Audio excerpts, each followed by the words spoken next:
We're going to have this marriage panel, and I've asked Chris and Kristen Bowden if you guys can come up. Let's thank God for Chris and Kristen. They're hosting this panel, and they're over our family and marriage ministry of the church. We believe that God has called us to have strong marriages and great families. And so we learn not just from the things we do right, but we also learn from the things we do wrong. How many of you know that you learn a lot from pain, right? And you know, I tell my kids that you learn more from failure than you do from success. But I've known Chris and Kristen for my whole life. They were in our youth group, believe it or not. Goes to show how young we are. But what I love about this couple, and they have 6 kids, so they have a lot of experience in different areas, right? 6 kids.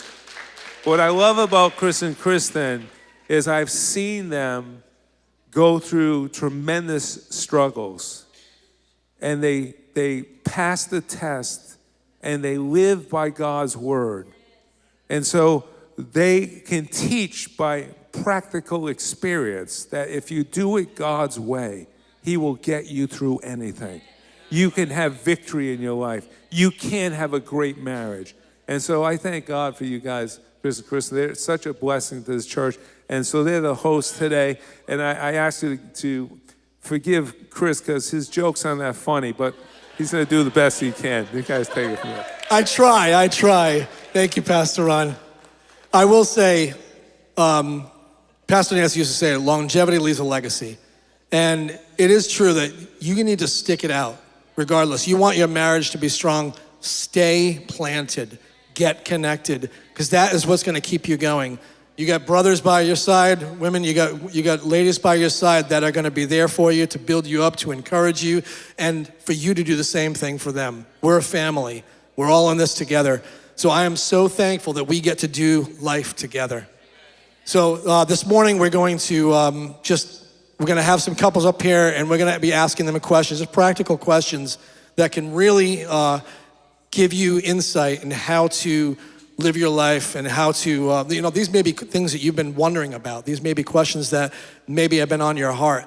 But this is going to be, you're going to leave here encouraged. You're going to leave here with some knowledge, some nuggets of truth that are going to lead you in the right direction. So, Kristen? So we're going to do a giveaway this morning. And so Kristen's going to start it off. Well, we'll start with couples who are most recently married. So is there anyone married less than 6 months here today? Raise your hand. There's one couple here. Is there anyone else? Less than 6 months. Is that it? I think that's it. We got Jamie and Candace right over here. How long has it been? 6 months tomorrow? Oh, 3 months. I'm sorry, 3 months. Happy anniversary. Okay, and the next one we're going to say is who's been married the oldest here. So the longest. She keeps me in check. She tells me when I'm saying stuff wrong. This is why you need a good wife. So, all right, so who has been married here the longest? We'll start the bidding at 15 years. 15, all right. 20 years. Who? 25. 30. 30? What's? Oh, over there too. 32. 31. Where's that? 37. Is it anyone more than 37? Whoa. How many years? 38? 38 years. How many years over here? 47? 42? 46? 47? Wow, okay. Is that the highest? Anybody more than 47? I think we got a winner over here, 47 years. Okay, all right. So we're gonna call up the couples, actually. Hi. So we're going to call up some couples now that we really feel like have a lot of wisdom to share. Some have been married longer than others, but they're really quality couples, and we really honor them, and we're so thankful for them to join us. First, we have Pastor Josh and Christiana.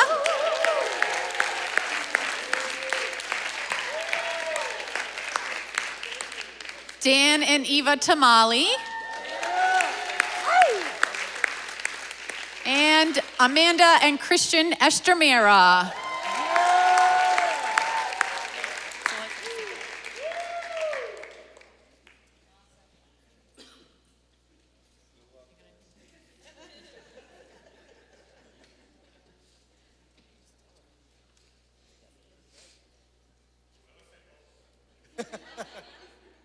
Hello.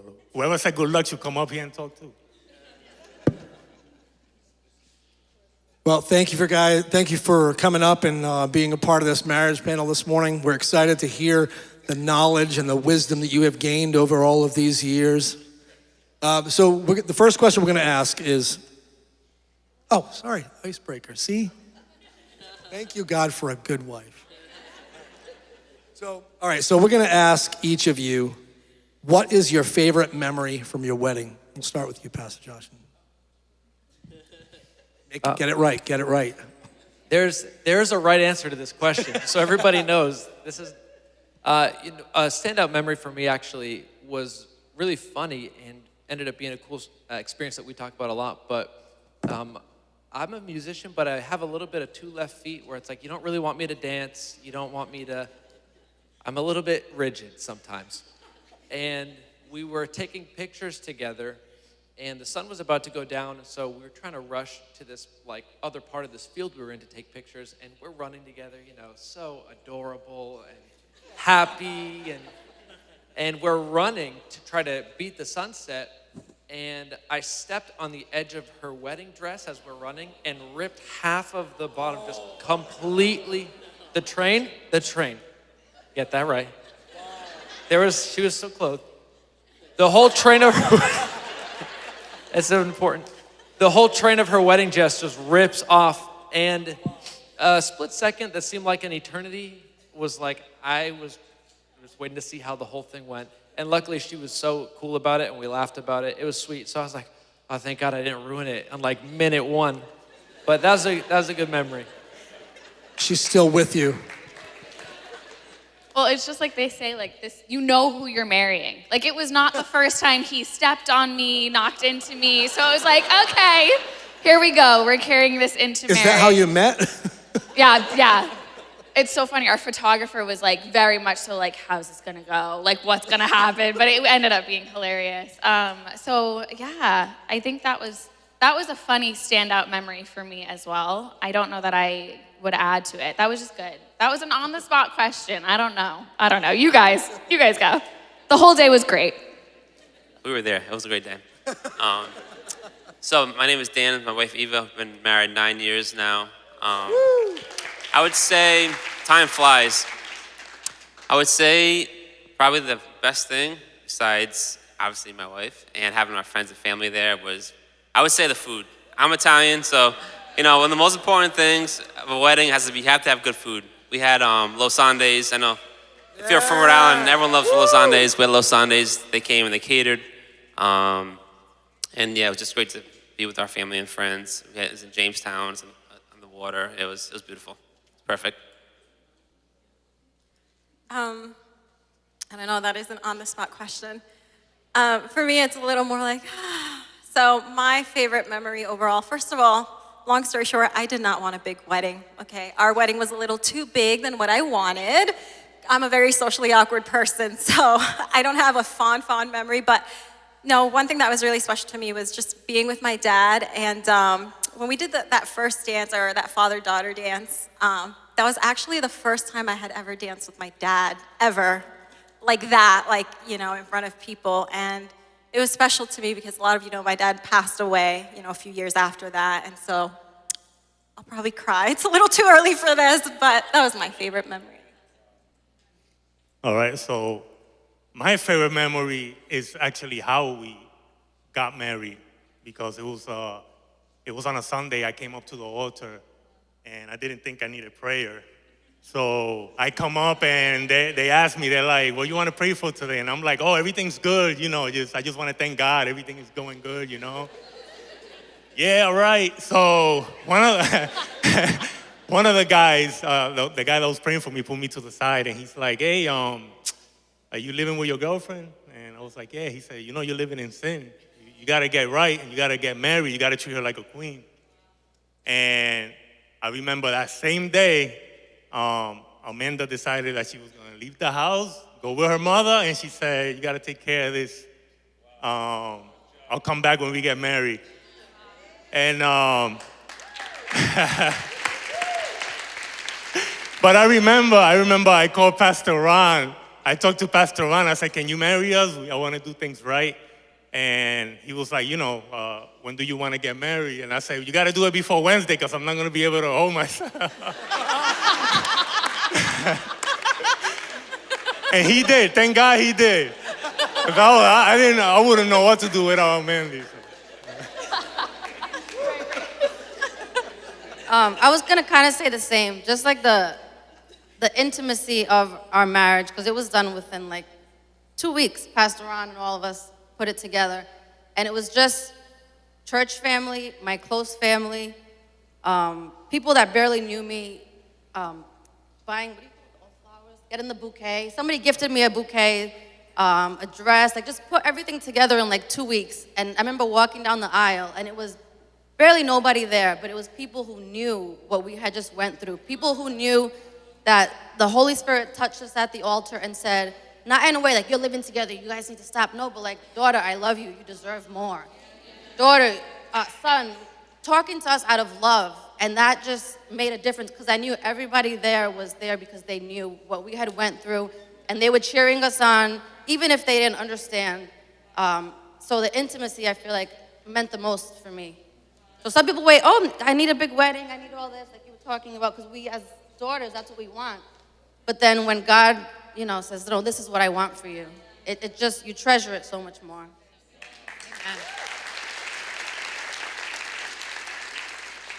So we have another question for Dan and Eva this time. How do you bring an atmosphere of fun to your marriage? Just so you know, Dan, your mother made sure that you got this question. Oh, of course. Pulling some strings. I think, you know, having a great sense of humor is just not taking life so seriously. You know, you go through ups and downs in life and marriage and family with kids, but it's so important just to remember to enjoy life and to remember what's really important in life. We can get so caught up in our careers, even in ministry, that we can forget to just have fun with each other. So what we have a pretty wild house. We have 3 boys, we have a parrot, 2 fish, and she just convinced us to get a puppy. So now it's like the Tamale Zoo. And we used to have chickens, so. Rest in peace, chickens. Actually, we shouldn't have got rid of them because the egg's like $20 an egg now. But we like that. We're a very musical family, so we like to just have worship going all the time. The boys love to have dance parties in the living room. You know, dance party is not over until someone gets injured. But we just like to have fun, you know, watch funny movies together, laugh, and just enjoy each other. He said it right there. We are a little bit of a wild house. Dan's a pretty funny guy, too. If you don't know him, get to know him. Like, everything he says and does is just, like, hilarious. But I think the number one thing is, like, something about Dan, and I might be going a little ahead, but something I love about him is that he never complains, ever. Like, I could be having the worst day, the kids could be going wild, like, it could be the worst day. Dan never complains. He'll make a joke out of it. And it's like, oh. And it always lightens up the mood in the house, so. That is definitely passed on. That's awesome. And the funny, the dad joke sort of thing. That you ever heard this guy? All right, anyways, all right, so this one is for Pastor Josh and Christiana. How do you as a couple create a Christ-centered home? Yeah, that's a really great question. Like for us, I think, you know, the first thing you might think are like, what are the big things? And obviously those are pillars of our lives, but we also find that like it's just in the day-to-day and in the every little thing. You know, it's not so much about trying to make sure you check your boxes every day. Did I do this today? Did we do this today? Because some days you will, and some days because of life and craziness, you won't. But if that is, you know, the only spiritual component of your family lifestyle together, then, you know, it's going to rise and fall on whether or not you have time to do these. You know, we make them like tasks, and we should have disciplines in our lives for sure, but also too, everything that we do is spiritual unto the Lord. So, you know, the atmosphere of our home, what we're listening to, how we're speaking, even like, you know, we'll be in different parts of the house, taking care of stuff, doing things ourselves, but like, what am I feeding myself? What is in my heart at this moment? So just having, you know, the home be a spiritual place, not just there are spiritual things we do intermittently, but also it's not a place that is separate from this, because I think a lot of times we can want to turn off when we get home, you know, and, you know, if we're not careful, we can just live in our flesh there, and then we have to, oh man, I haven't read well, if that's the only thing we're doing is like, I have to read my Bible or else nothing we do is spiritual at home, you know, we're going to live really inconsistent lives spiritually. So we try to just have everything we do be in line with our faith and the walk we want to have with the Lord.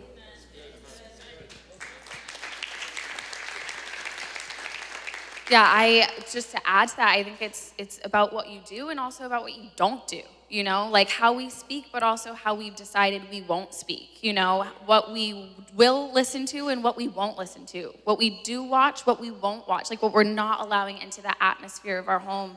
And what I love about this question, you know, how do you create a Christ-centered home? That's not a married question. Like this is something, whether you're in this place, single, don't have any prospects, whether you're engaged, no matter where you're at, this is a good question to ask yourself. How do I have a Christ-centered atmosphere? How is my life Christ-centered? Because the reality is, it shifts from season to season.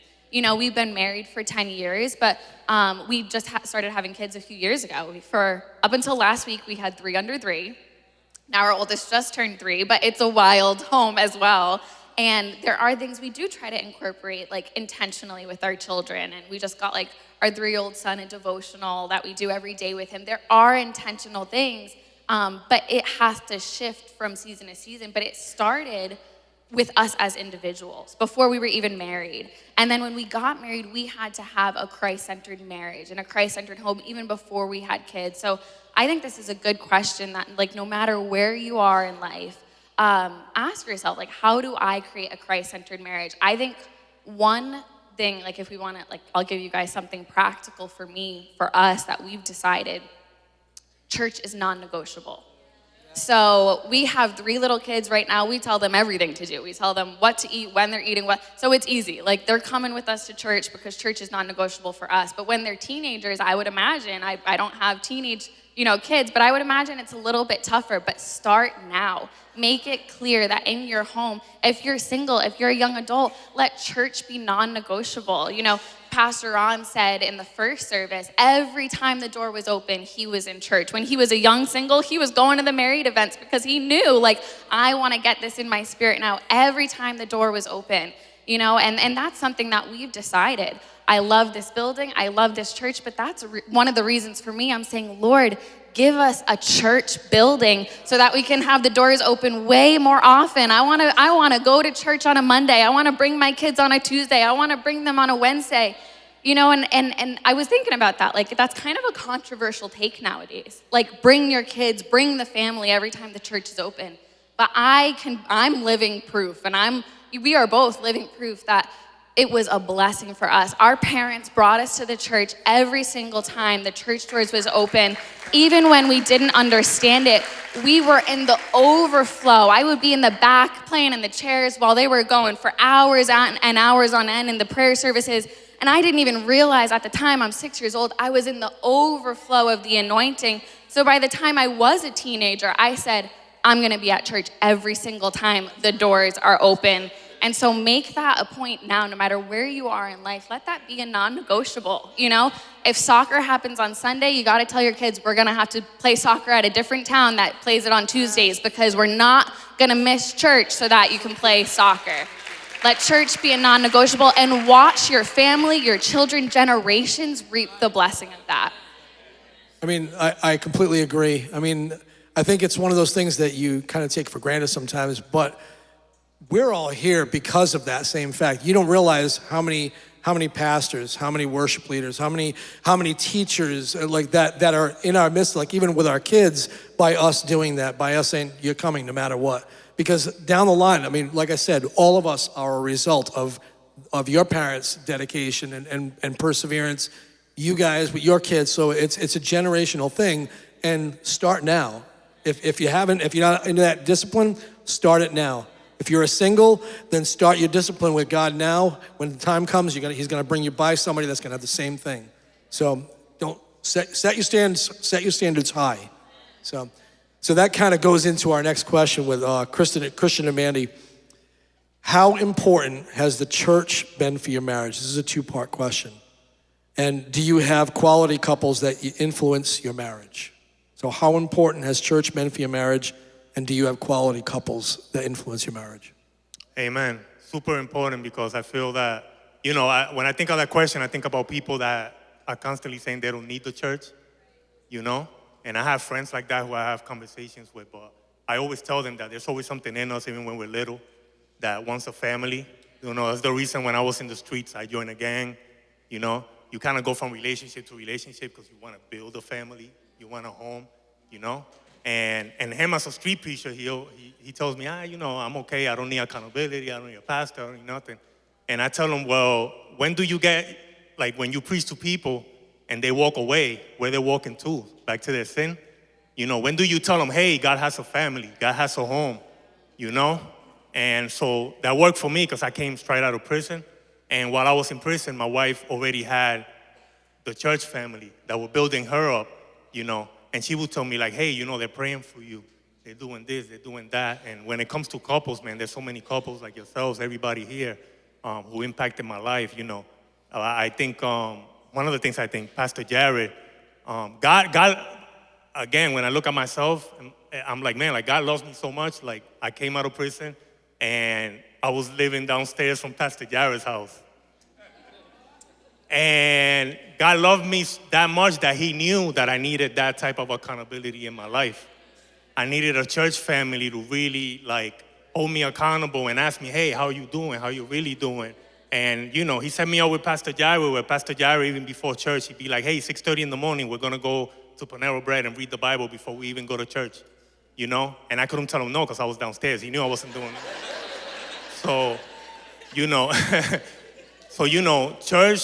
church is something that we all need, all of us want it, but when we're out in the world, we're doing it wrong because the world's gonna tell you to do everything wrong. They're gonna tell you that something happens, just run away, go find somebody else. That's not gonna happen here, And at the end of the day, Jesus was the ultimate street preacher, and He Himself, when He went out there, He brought His church, Peter and all His disciples with Him, right? Before they even knew they were gonna build the first church. Jesus was already teaching them like, hey, you need each other. So, that goes to that.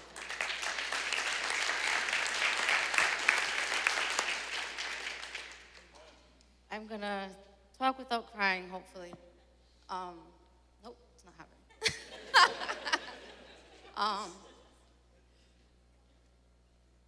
I mean,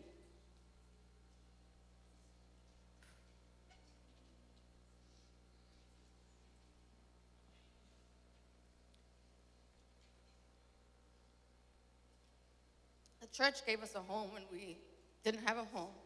Pastor Jared and Natalie.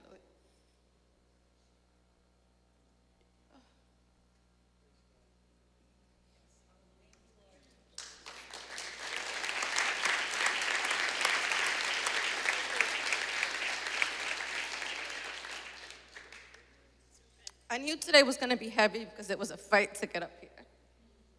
It was a fight. But for me, there's no distinction between church family and family. This is my family,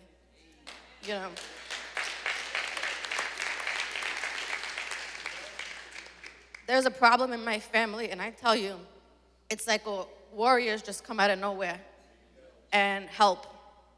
We've had warriors help us move out of places, help us move into places. We've had warriors on their knees praying for us when we've lost our child. We've had countless times of just the family, not just the church family, but the family coming in and just being there for us when nobody else was.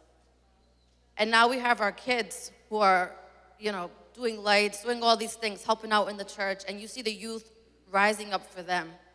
I watched that video and I couldn't even watch it without my eyes full of tears because they're really doing life together. What we came in 15 years ago and, the family that we came in with, they're forming this now. They're forming a brotherhood and a sisterhood, and this is their family. This is what they know. And they're gonna be able to sit up here years from now, like Christiana, and say, I was in the overflow. I was part of this. I was a church builder. I am a church builder. And I can't think of a better question for me and Christian about the church, because I cannot speak nothing but good stuff about how important it was that we were planted in the church, here when the doors are open. God had to separate us so we can fall in love with him, fall in love with his house, and say, put me first and watch everything. Watch me blow your mind. So no matter what is going on, stay focused, stay in God's house, put him first, no matter what, above everything else. Because even when me and him are not, maybe seeing eye to eye, I go to my Father, he goes to his Father, and God will take care of it. But if you don't have your relationship solid with God, solid with your Father, you pair up with somebody else, it's not gonna work. So I would just say, all in. Let God and church be your everything.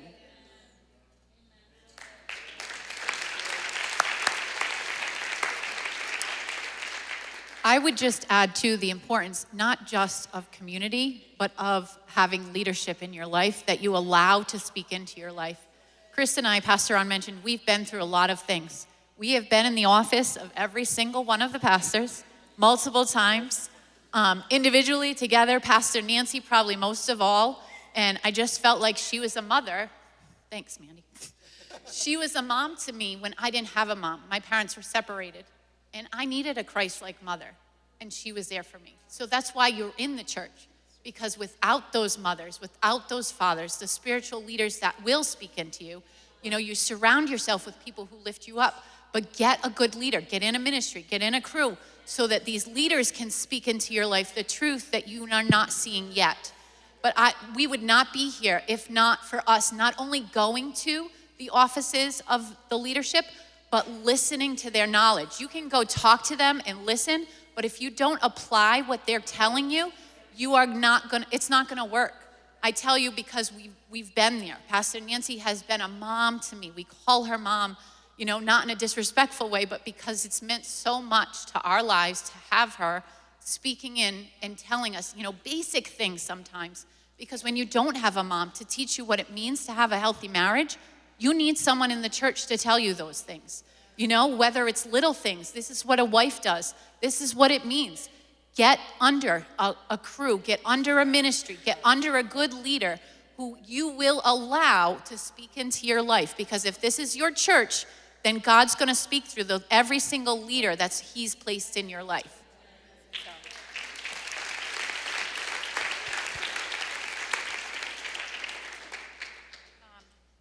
So this one, if you guys don't know, if you haven't read the book, there's a book called 5 Love Languages. It's really good. We recommend it to all of the couples who come to our premarital counseling. It basically teaches you about how to express love in a way that your spouse might understand. We don't all speak the same love language.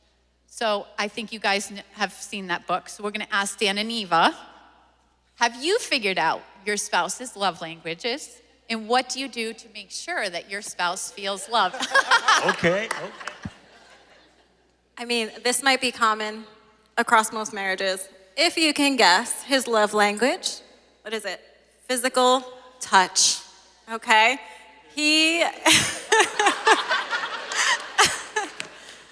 No, really, no, I cannot tell you I cannot stress the importance of understanding love languages and how that we could be having, a disagreement or whatever, and then, he might, I don't want to say this is typical of men, God forgive me, and don't misinterpret, but sometimes men have a tendency to kind of hear what you're saying, but not really hear what you're saying.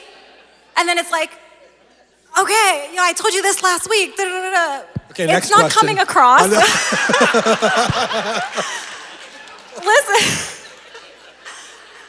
Listen, so we will get in this back and forth, and then he's not the kind of person to get upset or whatever.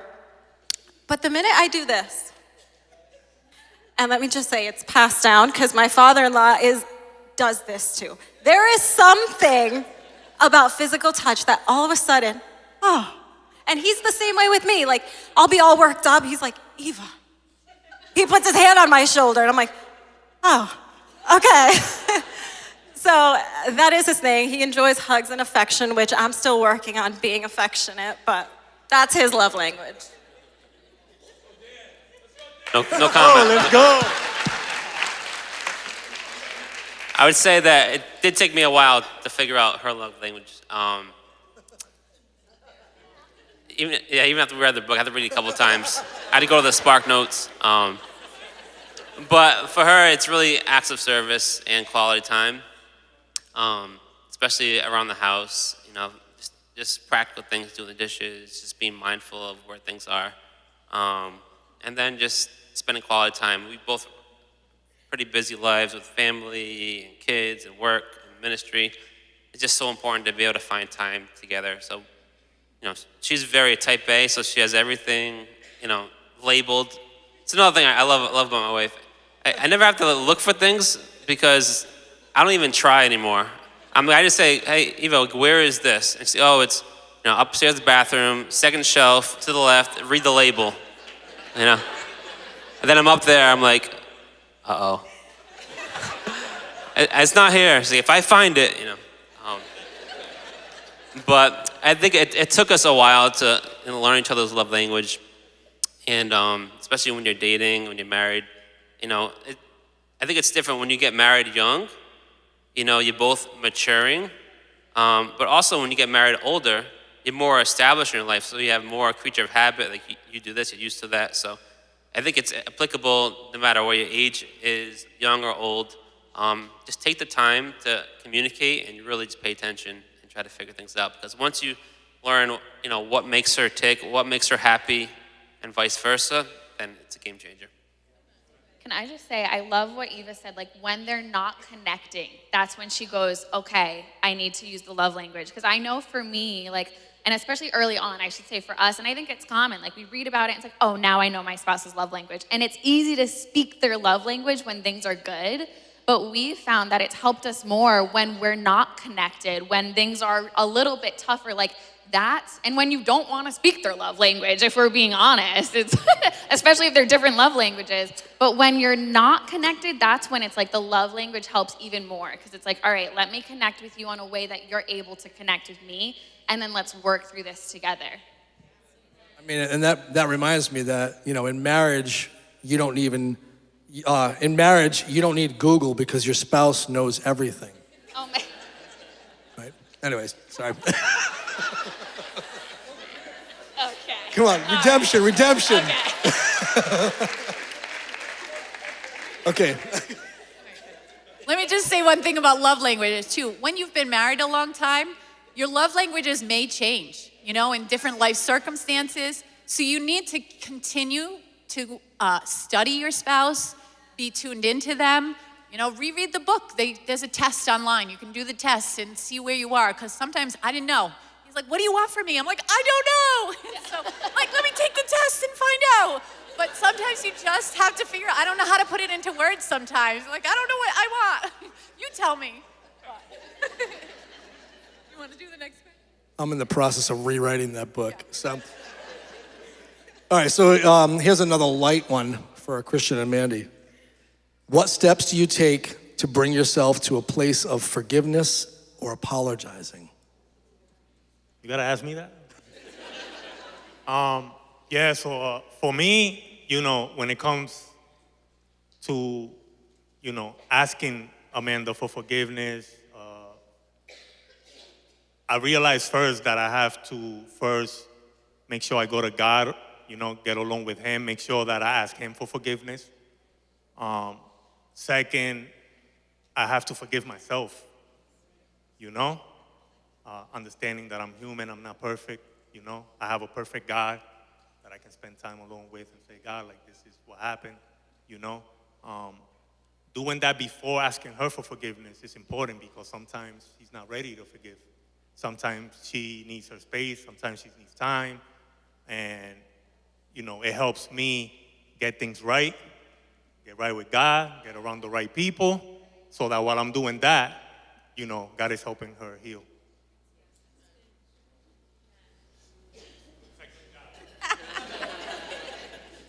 I'm not very good at saying I'm sorry. God has to knock me over the head, but I know.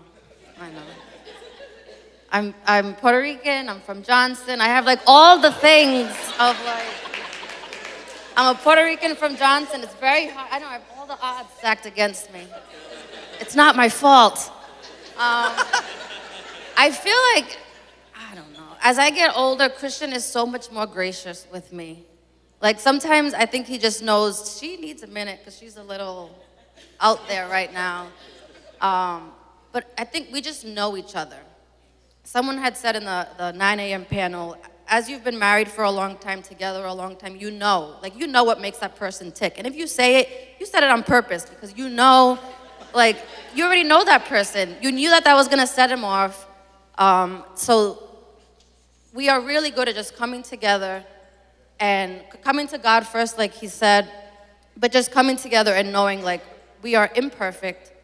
We just, said stuff we shouldn't have said, or, I was a little sassy more than half the time. But we're just really good at knowing each other, knowing what not to say. And I think love language really helps because Christian's the same way. Just touch everything. And I'm just give me a present and tell me I'm pretty.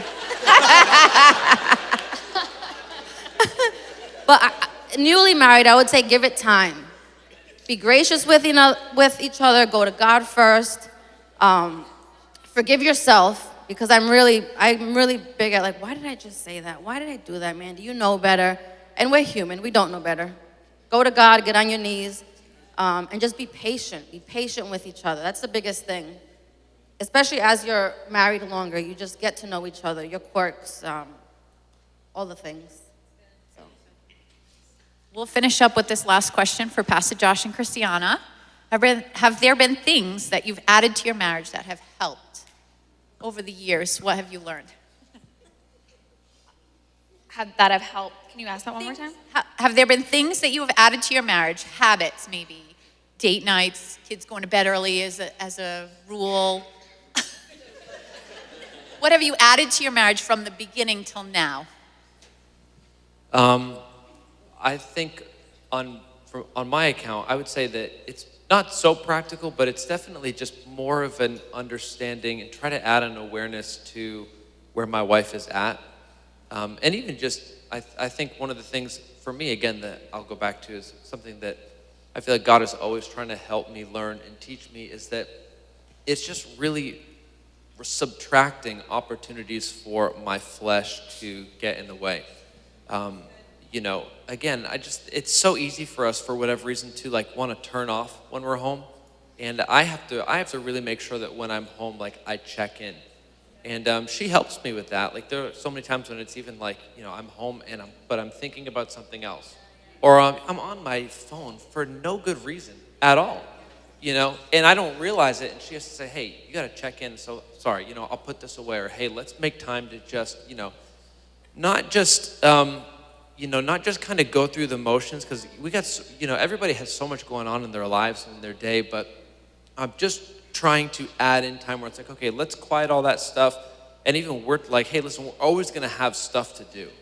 So let's pause some of that sometimes and just get with each other, spend time with each other, connect, and just adding an intentionality to that at home and even allowing each other to say that, You know, it's like you gotta allow yourself to let your spouse check you. But it's really been helpful for us personally. That takes work. That takes time to do too. Yes.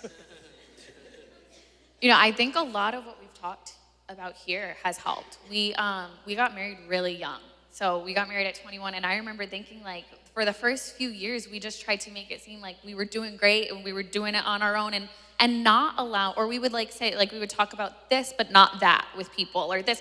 So one of the big things, and we had already talked about it, but like, how do people in the church help your marriage? We started opening up more. We started saying, like, okay, who do we look up to? Maybe they're not perfect, but we want to emulate them. We see the longevity, we see their marriage, we see the fruits of, you know, of their relationship. And so we started saying, like, here, and laying it all out on the table. And I think that really helped. And even with like trusted peers, not everyone, but like we would go out and be like, yeah, this happened. And just hearing them say, like, oh my goodness, that happened to us last week. It like popped the balloon a little bit. Like, oh, okay, like we're all figuring this out together. We're all in this together. So I think allowing people in, especially people that have godly wisdom and we are like pursuing the same thing, we want to live the same way, that was a huge thing. And then I don't know if this is relatable to the ladies, but I think one thing for me, I'm a very like idealistic person. And so I had to turn social media off a little bit. And because I felt like I was starting to get like idealistic expectations of what a date night should look like, what Christmas should look like, what birthday gift should look like, whatever, fill in the blank, even day-to-day certain things, that it was driving a wedge between us, where the second I had to shut off the outside influences, it's like, wait, we're actually good. And he actually is checking in and he is doing the things that matter to me in our relationship. I need to not allow these outside influences to draw this grand scheme, you know, and paint a picture for my life that's not even what we're looking for or wanting. So I think those are two big things, you know, that have really made a difference for us. I'm glad you brought that up too. I think we underestimate the how much our media and our phones and devices can really kind of get into our lives and take over. And when you look at it, I've been on this for hours.